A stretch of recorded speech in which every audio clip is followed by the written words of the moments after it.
WhatsApp. Maar ek sal net gou weer vir jou stuur.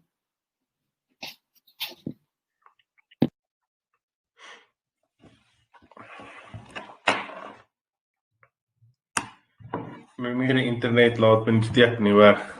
Welcome, are we live? Hey everyone, welcome to the business show. We're just waiting for my camera to go on. Welcome everyone. If this is the first time that you're joining, just pop in the comments. We've got a really cool show for you today. So I was just on the phone with Neil Roberts, who's my business coach. So he's going to be joining us today for the show. Welcome guys. I see Vera's on. Who else? Mike. Welcome everyone. So if it's your first time joining, just let us know as well that it's the first time that you're joining onto the business show. And I see Willie just dropped off, so his internet is probably giving in again. And yeah, today got a really cool show to get my business coach, my own business coach. He's been my coach since 2010. So I had a few business coaches before that. Tested out a few business coaches. I didn't know what business coaching was. So really excited to get my business coach on.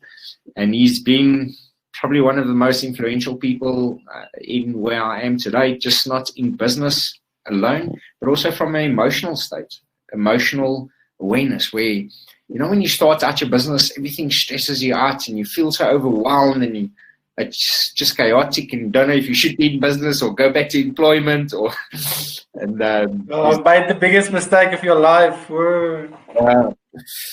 So he's helping just process that information and see the things are out of my control and only care about the things or only worry about the things that's in your control. And that we don't have control over what the outcomes of things are.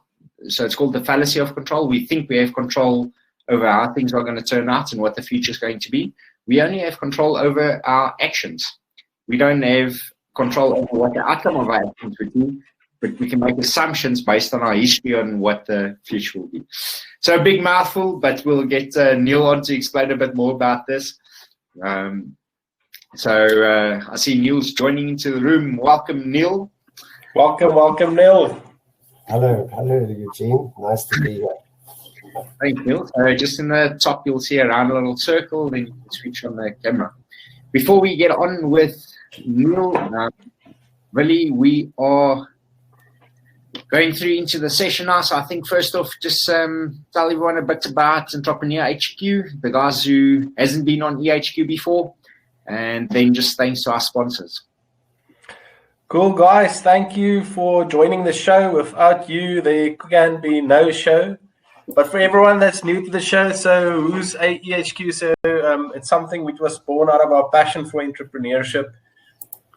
And it's something which we started to help entrepreneurs to not make the same mistakes that we did. So our purpose is we want to help businesses move online and scale online. So we as a business, we build systems, sales funnels, and do lead generation, do coaching and so forth. But something that we realized was that a lot of our we have big clients, and the guys that actually needs us the most is the little guys, the startup guys. And we kind of built this digital academy Mastermind, where we've created this environment for you to come and learn and meet other entrepreneurs. So that's kind of what we do as an organization. And we're so passionate about it, and thank you for all the guys that's joined us. And the show's really here. This is our give back time. We always joke about it. We pay to work at this job, and that's really the case. So, before we go on, Eugene, just thanks to all our sponsors, Ebus Radio Time, Value Smart. Our purpose is to reach as many as entrepreneurs as possible. We had a session this morning with our guys, the Q&A session, and Eugene mentioned we're trying to help. For now, our goal is to help 1,000 guys move online and grow online. So, that is Entrepreneur HQ. And welcome to the show, and let's jump into today's giant. Eugene, back to you. Thanks.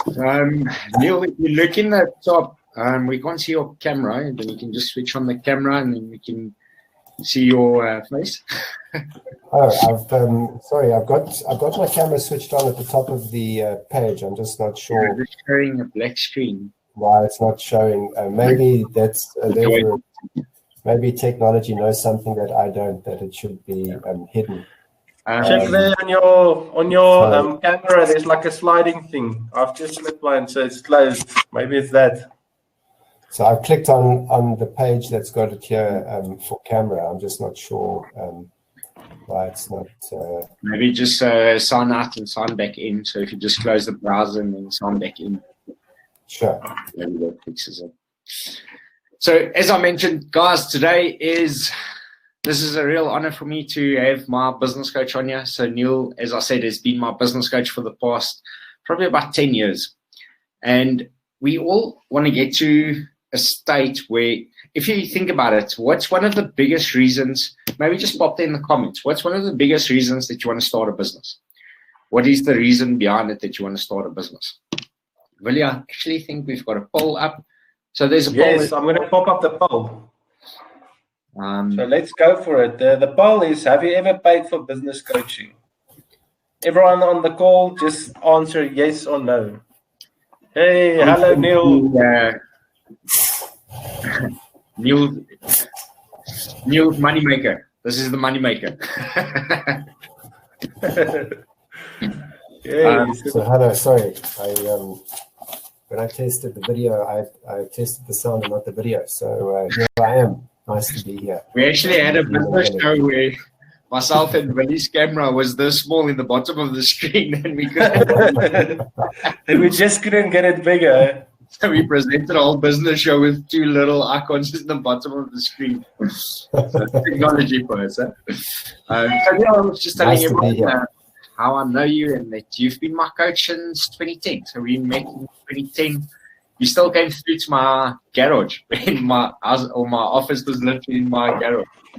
I remember. Has it been that long? It seems like it was only the other day, Eugene. But it's nice to be here. Hello, everybody. Really nice to be part of the show. And thanks to Eugene for inviting me along, and to Billy for making this happen. And so I'm excited to share with you whatever I have to share and whatever you'd like to hear. So, yeah, thanks, Eugene. I wish this could be a show that's 2 or 3 hours long, because Neil, you're probably the most fascinating person I know and the most knowledgeable person I know. So I hope the viewers have their pens and papers out, because there's some real insights coming. Every time I have a session with Neil, I walk away just inspired with what can be possible and what we can achieve as human beings. So Neil, for everyone else that doesn't know you, maybe just give a background of who is Neil. I'll keep it short, because it's when you've been on Earth for a while, it takes a while to get through things. So I'll keep it short. So I started my career. I got out of years ago. I got out of the army, and my parents had moved overseas, and I didn't really have a place to stay or a job. So I started knocking on doors for a living and didn't have a car, and had my first girlfriend, and I took her out in the bus. And I stayed in Joubert Park, and she was very amenable to that, and so we had our first date on the bus. So after that, obviously, I got a job and I worked my way up. And 20 years ago, as part of who I was helping people with their finances and their business. As a certified financial planner, I started coaching because lots of people had businesses that I was dealing with. I did 1,100 clients, and they needed to one day sell their business, and they hadn't prepared it yet for sale. They were still doing things that wouldn't be good for a sell, for someone to buy the business. So I had to help them, and I'm happy to hear that one of the guys that I helped, who I still coach 15 years later, similar to, say, Eugene, is selling his business now for, I think, I'm not sure the actual price, but I think it's around about 60 million rand. Wow. So that worked out quite well to get them into a space where they set their business up for sale, because it's not a thing that happens. So I started 7 businesses, sold 3, failed at 1. So for a man, that's kind of difficult because sometimes our egos are caught up with what we do. Not mine. My ego's on. So, Eugene, how many businesses have you started? So, and then 5 years ago, I did a course. I was working with an industrial psychologist, and we decided that we would do a formal course to see what coaching was like from an international point of view. And after I'd done that course, it was certified. I decided that there's a massive need to train people, talented people, to become business coaches. So that's what SA Business Coaches does. It trains people, talented people, to become business coaches. It's not our main source of income. The vision there is 1,000 business coaches by the end of next year. So I'm way behind. But anyway, that's really the story. And I'm a coach. That's what I do. I love to coach. Wow, Neil. So you've touched on everything there. So Neil, what's the benefits of business coaching for the guys that's watching this program? Actually, there's 80% of our viewers has never paid for business coaching. So this is quite a new, untapped market or inexperienced market. So I think this is a really interesting subject for today's session.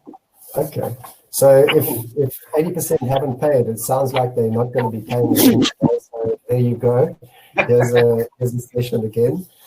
So, Willie, if I understand you correctly, what is a business coach? What benefit can someone get from having a business coach? Yes, correct. Because I think a lot of guys mistake business coaches as mentors or consultants, which is not really the truth. So, yeah, if you can maybe just give us a rundown, what's the benefits of having a business coach? Sure. So if I can tell you a story, one of the 7 businesses that I bought, one of my clients had a courier franchise, and he wanted to sell the Johannesburg Central region, which was his part of the franchise. So at the time I was married, and so I said to my wife, here's this thing for sale, it's 50,000 Rand. And she said, well, why don't we buy it? So we bought it, and we staffed it. And we got it up to 360,000 Rand a month at a GP of about 62 or 63%. So it was a really great business. Yeah. And the franchisor couldn't help us grow it beyond that. So we had to find someone to do that. So I'm talking about 20 years ago. So if there had been business coaches at that time, I would have spoken to a business coach because what a business coach does for you is business coaching is not about giving advice, not about telling you what to do. It's not a consultant. My view is that you will always know more about your business than someone coming in from the outside. Exactly. So coach is not about a good coach that's been trained is not about to come in and tell you what to do or how to do it. That's more of a consultant. But a coach should have subject matter expertise. And a lot of the training that coaches are getting today is therapy-based, and they're saying that you don't need subject matter expertise because the coach asks the questions. Bullshit. And we all have our answers. It's just the questions, the good questions that need to be asked. So I think the reason that I would have needed a coach and possibly something for you to be thinking about is somebody that can help you think through things.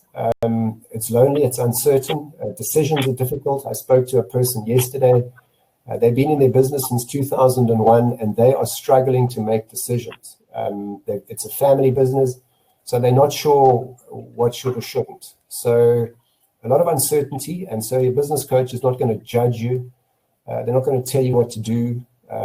They've been trained to work with 45 competencies behind the scenes. So they're not looking for your solution for you because only you can find the best solution for you. But they're taking you on a journey where your solution is going to be the best solution for you. And it's really an inexpensive journey. Business coaches will range from probably 1,000 Rand a month all the way up to 100 or 200,000 Rand a year. Okay. And the return on that investment is phenomenal. Some instances, it goes into the thousands of a percent because All you really need is one really good idea of what to change in your business, which you'll get, and that can multiply itself. So, yeah, I hope that answers the question, Billy. Absolutely. I think that just that awareness that a coach creates for you so that you can leverage off your own, that was my experience as well. So, yeah, now you most definitely answered my question. Great. You're talking about the return on investment, Neil, and if I think about it, how many of the entrepreneurs, their biggest obstacle to moving to coaching is paying for coaching. Yep. And when I started my coaching practice, before I went on the training, so I think I qualified with SA Business Coaches 4 or 5 years ago. Yeah. And before that, I actually did business coaching for free. And people didn't pitch up for coaching. They didn't execute on the tasks that we discuss in the coaching session. So we design actions that they need to follow through, and we keep them accountable. And only when I started paying, or when I started charging, after I did your course, you told me about how important it is to charge for coaching. Only after I started charging did the guys coming for coaching actually see a result. But then if you think about coaching, so my packages start off at 30,000 Rand a year. And if you think how small investment that is, thinking on the return of investment, just one good idea will generate 100,000 Rand for you over the year's term. And that's in one session. Now imagine having 10 or 20 sessions like that in a year's time, the return on investment. And I think that is a big shift. So my question on that is, what advice would you give someone when they have this resistance to pay for business coaching? Well, okay, as a coach, I was an advisor for 36 years, but now as a coach, I struggle with this advice. But seeing as you're asking me, Eugene, I'm going to jump back into my old role with my advice. We will forgive you this time. So the advice would be have a meet and greet with the coach. There needs to be some chemistry with the coach, and see if you can get on with them. And I wouldn't sign a year's contract. I know some coaches that would like you to sign a year's contract, and that, it depends. I would take a journey with a coach.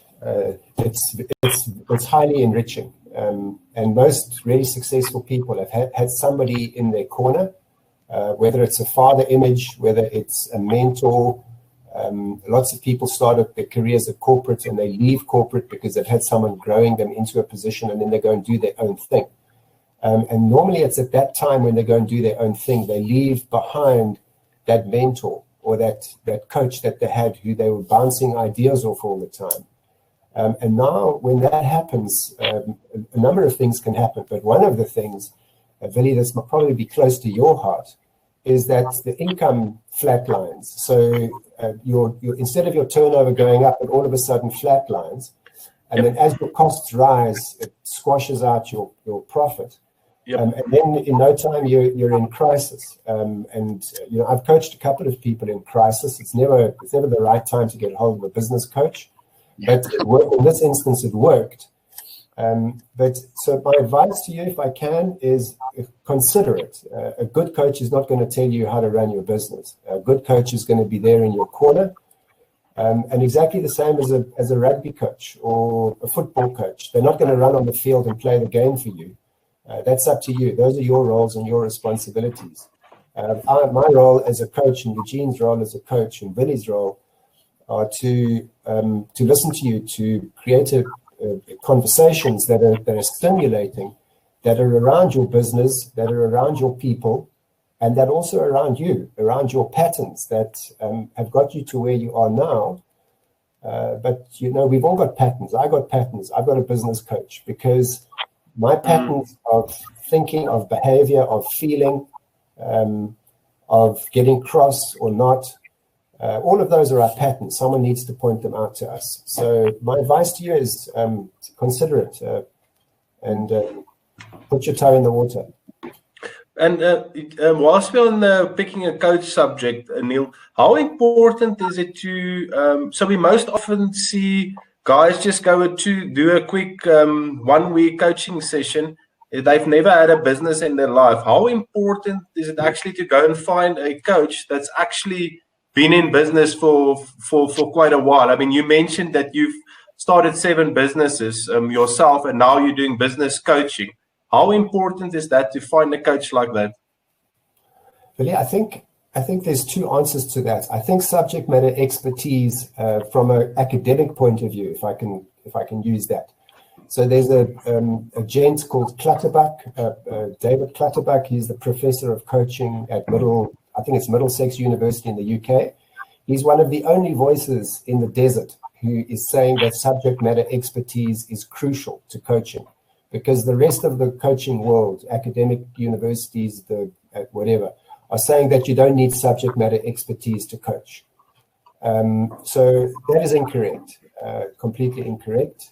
If you get a subject matter expert as a marketing coach or as an IT coach or a financial coach, and they know how to coach, that's the second part of the answer, Willie. Yep. If they've been taught how to coach, in other words, they're not going to tell you, they're not going to disempower your creative thinking processes. And if they can help you to think about the application of this stuff to your business, that's a really good mix. So to get somebody who's got subject matter expertise around how to run your business, how to do the finance, what to do in that space, and who knows how to coach, that's a really good formula. Great. Yeah, so I totally agree with that, Neil. So before I met you, I mentioned to you I had about 6 or 7 coaches in the period of about 7 months. One of them charged me 20,000 Rand a month to come and stand in front and present to me. And then I went to his free conference and he was presenting the same content at his free conference. I was highly upset. And then I spoke to someone else, or I had another coach, and they had 0 subject matter expertise. So they've never had a business in their life. They worked for a corporate. They did a weekend course to become a coach. And then again, coached me, and he was sitting there telling me how to run my business. And I was so frustrated because the things he was saying, I have done it in the past. It didn't work out. And on the other side, I knew that it wasn't going to work. So having that subject matter expertise is crucial, firstly, from that perspective. And then secondly, how do you understand when someone says, yes, I feel so alone, or I feel so stressed out? How can you relate to that or be a good coach if you've never been on that journey, if you don't understand what entrepreneurship is or business is or whatever the case may be? So, my next question is a bit off topic, and I'm talking out of my own experience as well. We go into business coaching and we think we're going to sit there and just talk about business and just talk about the strategy of the business or the vision of the business or whatever it is. A lot of the cases, it goes into personal stuff. I mean, if I look at my own sessions over the last couple of months, how many of those sessions were personal stuff? Relationship, my thoughts, my beliefs, my expectations, all those sort of things. How big a part of that, of your personal side, is business coaching? Interesting question, Eugene. So on one of the courses, just to give a bit of background to the answer, and I'd like to then answer, on one of the courses we had a chartered accountant who came to do the course, and obviously a chartered accountants or professional accountants are coaching their clients for free, and that probably is going to stop in the future. I think it should. Because their knowledge is so vast, and you should be having separate sessions with your accountant, and they should be coaching you around what your finance means. Too often we get the financials just to submit to SARS, and there's so much information that sits in there that would really help you make good decisions. Are you listening, Willie? I am listening. But nonetheless, so this chartered accountant did the course. He absolutely didn't want to have anything to do. So our methodology is we work with a thing called BOP, business, other people, and personal. So those are the 3 areas that we're working with on a regular basis.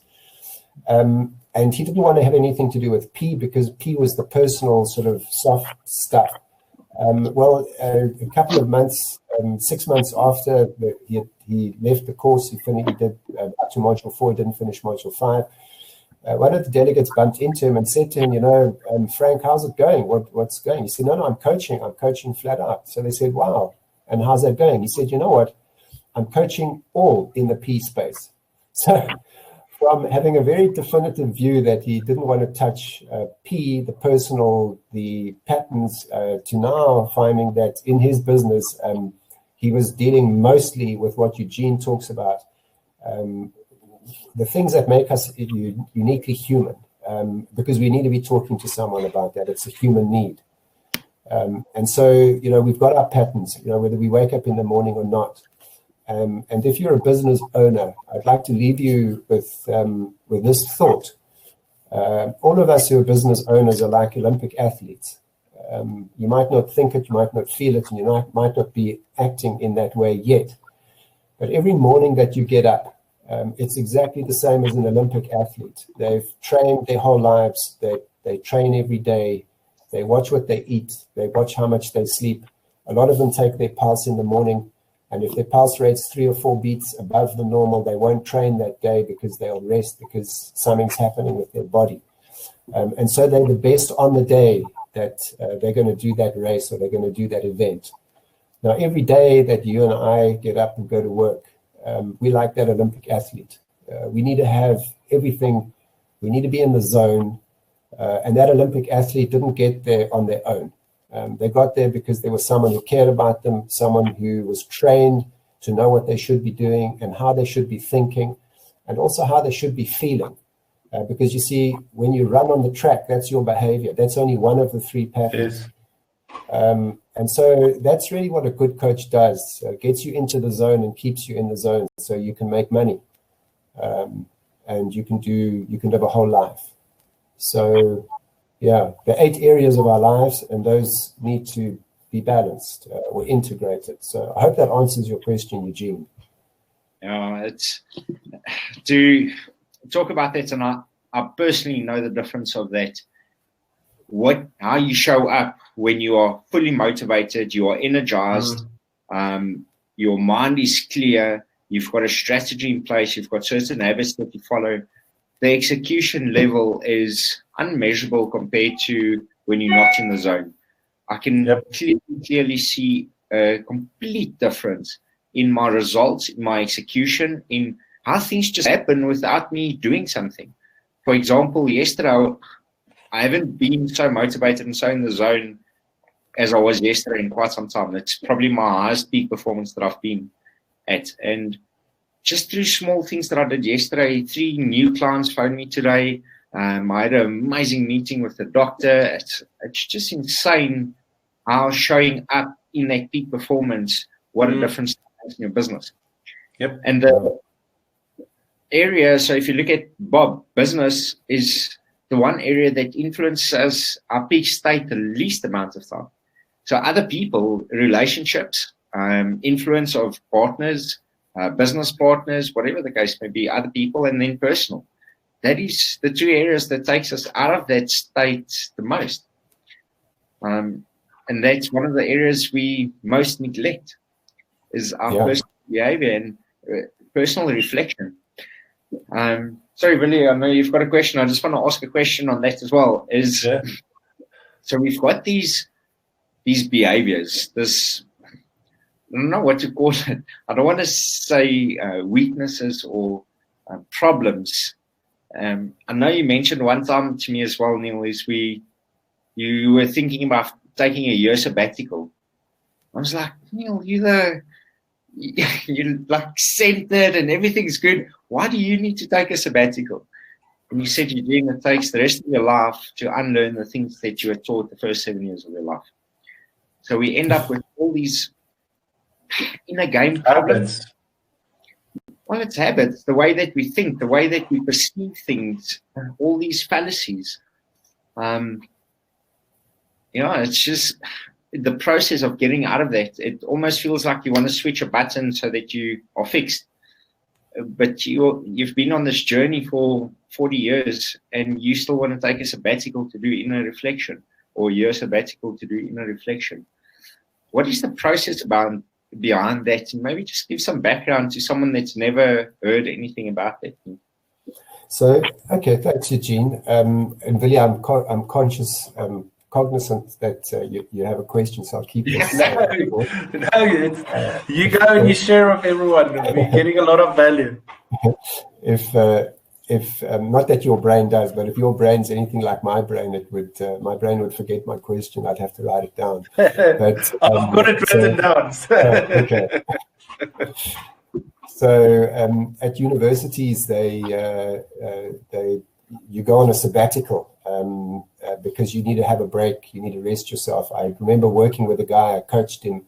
He said he worked at a company. I'm not sure, it was an Anglo-American company, and it was in a long building, and there were a whole lot of scientists. And this manager, who was his mentor, said one day to him, he walks down the corridor past all these officers, and if he doesn't see at least 3 of the 10 scientists sitting there with their feet on the table and their hands behind their head like this and staring out the window, he's worried, because they're not thinking about new stuff and not dreaming about the possibilities that could be and getting into that creative mode. And so there's a lot to be said for mindfulness. There's a lot to be said for mindlessness, where you just let your mind wander, where you're not trying to block things out. So there's this mindfulness and mindlessness. And mindlessness is a very important part of who we are, where we give ourselves time not to keep analytically thinking and replaying stuff. And the sabbatical just really takes you away.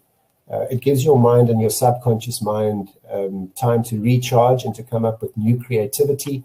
And that's one of the things that we've lost with social media and where we are at the moment in the world, is there's not enough time for sabbatical, not enough time for mindlessness, where we can think and be creative and come up with new beginnings and re-energize ourselves. So, yeah, that's mindfulness and mindlessness. That's well summed up in those 2 words. It's almost like that thing, Willie, that we were talking about the other day of keeping us in peak performance. And, one of the things that we need to do, you're mentioning like 2 o'clock in the afternoon and you can feel your energy dropping. You need to go out and just go for a run or something like that, or go to the gym or go meditate or whatever it is, to just lift your energy up again. And how guilty we feel for doing that. Yeah. Exactly. So, I often like to go away, and, we've been in lockdown for a while, and if I can just attest to that, is I knew I was going away and there was going to be no, signal there and stuff like that. And I had this anxious feeling to speak to Eugene and say, listen, this is what's going to happen. I'm going away. Is it going to be a problem? He's like, no, dude, that's why we've got a partnership. And, but even if you go to that point and no one can reach you, sometimes I tell my wife, I say, shit, I feel a bit guilty for sitting here. So yeah, it's quite, I don't know. It's definitely something to work on, eh? So I'm looking, I'm not being rude. Well, I am being rude, but there's a reason for me being rude. Funnily enough, it's very interesting that you asked this question, because only this morning I've made a note. I'll find it just now. I made a note, a clip where Bill Gates, twice a year, he goes away for 2 weeks, a week at a time. Sorry, his Think Week. That's right. Yeah, there you go. Well, you know about it. His Think Week, where not even his family are allowed to contact him. Sure. And that's how he uses sabbatical twice a year. At universities, it's normally after 10 years they give you a year sabbatical, which is paid leave. So really, that's what it does. So he's been using that for the last 20 or 30 or 40 years, I would think. Where does that come from? Yeah? For example, going to gym 2 o'clock in the afternoon, we justify it for ourselves that we work until 7 or 8 or 9 p.m. in the evening, and we need to have these breaks in between meditation or gym or go for a jog or whatever it is, to lift our peak state, to constantly stay in this peak state. And so often, I speak for myself as well, I don't do it because I have this guilt that, yes, am I allowed to exercise 2 o'clock in the afternoon? What is that about? Do you have any input on that? I think that's kind of really interesting, and I don't think you're alone there, Eugene. And I sit in that space as well. And if you're an entrepreneur, if you're a business owner, there is a difference between the two. This thing about starting at 8 and finishing at 5 isn't part of the psyche, isn't part of our the way that we see things. It wasn't like that in the beginning. It's just a habit that we've built up. Because probably, thinking about it, maybe from my own point of view, and that's why a business coach is kind of so important, is if there's nobody else to do it, so I'll do it. So you can only do so much, and you push that to 14 hours a day for 5 days, 6 days, sometimes 7 days a week. And then you're really failing in your business when that's starting to happen. And then we need to undo, as you were saying, Eugene, undo those habits and habits of thinking that we shouldn't be only working like Tim Ferriss says, 4 hours. I think he says the 4-hour work week. But we need to find ourselves a space and somebody who is going to hold us accountable to balance our lives and to go to gym and to allow ourselves to go to gym, because the guys at corporate can't do that. So to have fun in managing your time at all different hours and having fun doing that, without being an autocrat. And also, how did your parents bring you up? Did they bring you up like that? That you have to work hard? Only successful people work hard. Yeah, I think it's something which is like ingrained in us, especially in South Africa. I don't know if the rest of the world, but I mean, got up, go to school, clock rings, go have a break, come back, work, clock rings, go have lunch, come back. We've like put into that cycle, and then as soon as you start breaking that cycle, you kind of feel guilty because I've now done something wrong. And truly, I think that's very important, just to break that cycle. I think we should have our mastermind group keep us accountable. And then when you go for a jog in the afternoon and I go to gym, then we can post a picture on our WhatsApp group. So, and then maybe everyone else on the group. So Sonia's asking, for example, what's the best time to take a sabbatical during the day? So maybe keep ourselves accountable to have these breaks to stay at peak performance. Yeah, I think so. To answer Sonia's question, if I can, I'm not going to try and answer. I'm going to volunteer just what I know about taking breaks. You get morning people and afternoon people, and from the psychology that's been put together, if you have a sensitive nervous system. People with sensitive nervous systems, that's what we're born with, generally tend to be introverted because too much external stimulation freaks us out. And so in the morning, we're really good because we've had the whole night to relax. And so we're good in the morning. And as time goes on during the day, with all the interaction and all the stimuli that are happening, it wears us out. And so by 3 o'clock or 4 o'clock, we're really tired, and that's not a great time to be making decisions. And so that's probably the time to take the break. One of the guy's dead now, but a chap called Robert Goizueta, who was the chairman of Coca-Cola, was an engineer, and he came from Cuba. He made it to the top of this organization in America. And so that position meant that he had to interact a lot with people, with the bottlers, as they called them in those days, and the franchisees, and a lot of it was social. And if he had a function in the late afternoon or early evening, he would go home in the afternoon and he would rest before that, because he was an introvert. And so he needed to gain energy for later on in the day. So that's just, if you don't know if you're an introvert or extrovert, do an assessment online and find that out, and then plan yourself around those preferences. Yeah. Okay. Cool. It's really Can I ask a question? Yeah. I'm scared we run out of time and I don't get a chance. No, I've got like 6 more questions I want to ask. Yes, you can wait in line. So Neil, for everyone that's on the show, if they want to become a business coach, what advice would you give these guys? Come and become a business coach. Absolutely, the country needs you. So the other day I was in our module 1.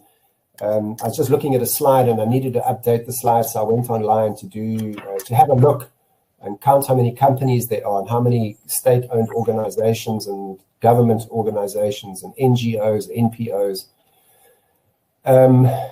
and entrepreneurs or business owners, sole proprietors, joint venture. There's probably 3 or 4 million of these. Let's say 2 million. Let's say 2 million people, at least, that are needing help around business coaching. So there's a big market. I wouldn't do the therapy-based coaching. I'd be really careful of that because what the therapy-based coaching is, I do therapy-based coaching, but that's 1/3 of what I do. There are a lot of coach training providers that only sell you therapy-based coaching. And now what about the other 2/3? You then have to go and think about how you're going to start your business, what your packages are, how you're going to help your clients, what's your customer journey like. And so you're going to have to learn all of those, and that's going to take you another year or 2. So in the country, there are probably 4.5 or 5 million coaches. Some of them belong to Coaches and Mentors of South Africa, which is the official regulating body here. And sometimes the functions that I used to go to before COVID would be these desperate people looking for work. They would be coming there hoping that someone would say, listen, I need 5 coaches to come and coach in this space. So be careful if you're going to become a coach and do coach training that you do it with someone, an organization like SA Business Coaches that are going to help you. It's going to create a support group for you that's going to help you think about how you're going to set your business up and always be there for you. Because coaching is a lonely business. As you know, entrepreneurship and business ownership are lonely businesses. For everyone that's interested, I'll just pop Neil's website in the chat box. Wow, thanks, Willie. I wasn't expecting that, so that's like a bonus on the top. There you go, guys. Go and join SA Business Coaches if you want to become a business coach. No.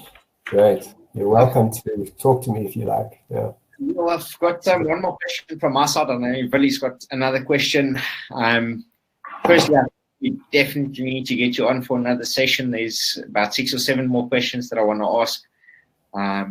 Okay. And but be mindful of the time of our viewers as well. So many of them still sitting at work and they ticking the time away before 5 o'clock. So Neil, you're talking about having this support group in the community. So we've got something similar in Entrepreneur HQ, in EHQ. We've got a digital mastermind academy. And we're basically just a WhatsApp group, and we've designed a whole bunch of courses and that sort of stuff to support everyone that joins our community. Yeah. What's the benefit that, for example, SA Business Coaches, but anyone else, so even our mastermind, what's the benefit of being part of a group like that? I think, Eugene, thanks for the question. I think it's a really good question and an important question, especially in a forum like this today, is that you'll notice with COVID, there's a lot of, let's say, mental health. I'm not going to say mental health issues because that means, it's like, well, that makes it even worse. But I'm going to say mental health challenges. And mental health means that how are we dealing with our emotions? And generally for someone who, all of us, let's say we're all healthy from an emotional point of view, when we get isolated, things happen to us because we're not supposed to be that way. We are social creatures by nature. Mm. And so what happens when we isolated like we were at COVID? We stay at home. We can only talk through technology. We don't see people. Well, exactly the same happens to you in an entrepreneur space. When you're working constantly all day, you're not interacting with people. And in a lot of cases, in that instance, you also shrink the social interaction with family and with relatives. And you become so focused and almost obsessive on your business What's really good, part of the sabbatical thing or part of giving yourself a break and allowing your subconscious and your creative process to start again, is to interact with like-minded people where you are hearing other viewpoints and some really good viewpoints and other viewpoints not so good. So once again, you're able to regulate your own thinking about what various people are thinking, and it gives you that sense of being, because now it gives you meaning. And so being part of a master group like this, especially in the entrepreneurial space where there's no one that's going to help you out there, and lots of regulation that's looking to punish you, this is a space that you want to be in. Really, this is the space that you want to be in. Awesome. Ready? Any more questions from your side? One more. Just one more. Quick one, Neil. So you've been a business coach for quite a few years. What would you say are the 3 areas that most improves within these business owners that you've coached? So really what's most improved about them is they become calmer because they have somebody they know that they can talk to that's not going to judge them, and nothing is too big or too small or too much of a problem or whatever in their businesses with a coach. So it's a calmness that comes to it. Number 2 is there's a success that comes out of it.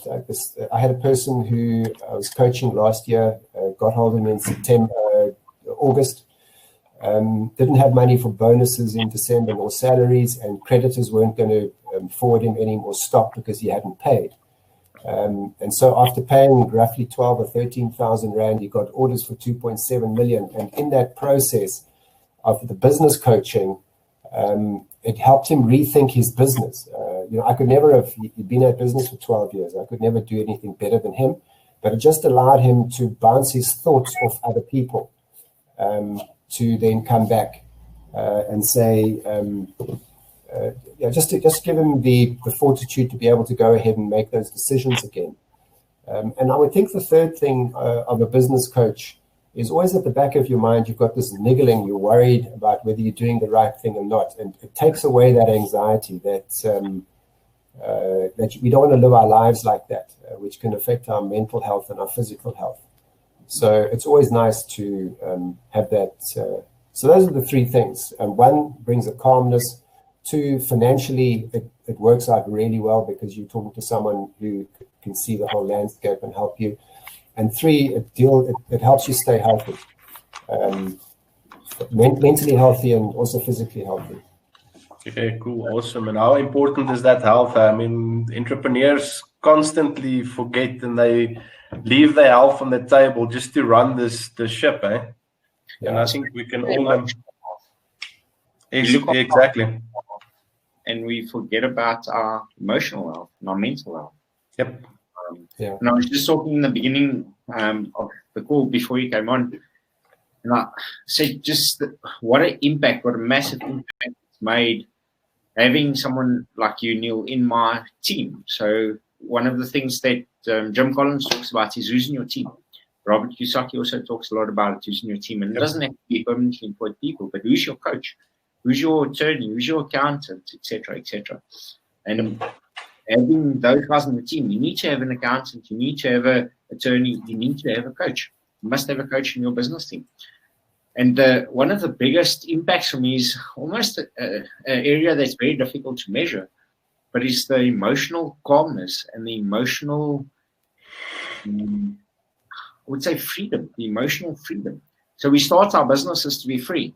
We think that going away for 2 weeks on a holiday once a year gives us freedom. And what do you do for the other 50 weeks that you come back and have to slave away in your business? It's not. And when you constantly have anxiety and stress and lack of motivation and this constant problems, that's not freedom. So freedom is not just the physical movement, but it's also your emotional movement. How free are you from your own thoughts and your beliefs and all these things that condition us? So that is also a massive part of business coaching. Mental state and emotional freedom. And if I look back now, I remember I phoned you.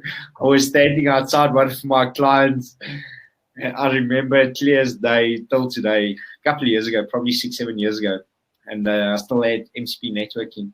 And I was standing outside one of my clients, and one of the technicians didn't do backups, and this guy didn't do this, and the client that I just walked into was unhappy about a whole bunch of stuff, and I'm standing outside on the lawn, and I remember this green grass with the phone in my ear, and I'm phoning you, and I say, I can't do this anymore. I'm over it. And just having that coach in your corner that can calm you down and ask you a few insightful questions and have stimulating conversations. And now where I am today, it's almost like I've grown up. Thanks, Neil. Do you think you can grow up? We jump off for everyone that hasn't joined our mastermind group yet.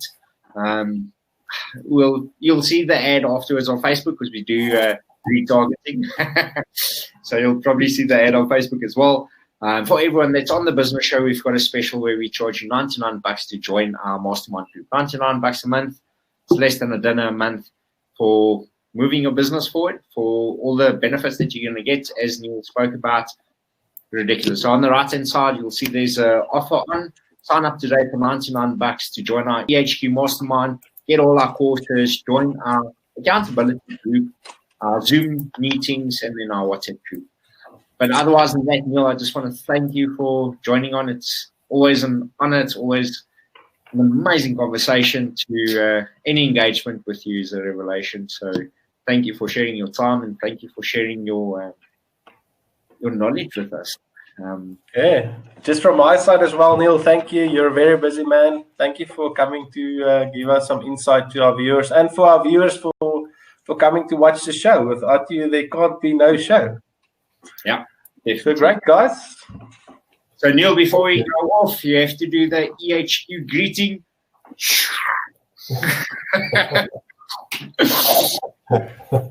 Thanks, guys. Thanks, Eugene. Thanks, Billy. Thanks, everyone.